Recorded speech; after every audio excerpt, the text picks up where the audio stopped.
आता आवडता तुम्ही सगळ्याला. मग आठवण येते का नाही? लय आठवण येते त्याची. पण घरच्यांना मारून कुटून ते लपडं मोल्ड आणि तुमच्या गळ्यात गुतून दिलं. म्हणजे तो लपडं होतं काय याच्या आधी? सगळ्याच राहतं तुमचं बी असन ना. अव एकदम कोरा करकरीत पीश आहे मी. आता लोक म्या कोणत्याच पोरीला हात सुद्धा लावेल नाही. तुम्ही किती साधे भोळे.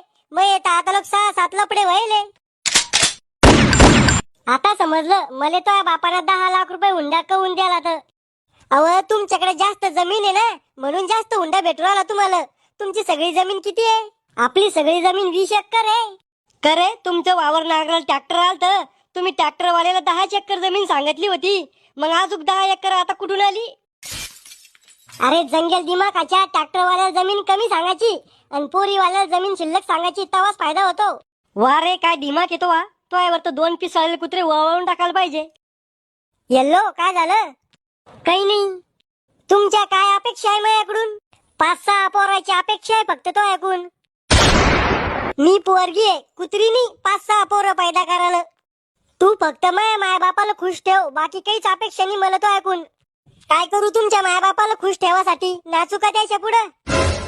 अव घुटण्यात मेंदू त्याच्या पुढे तमाशा नाही करा.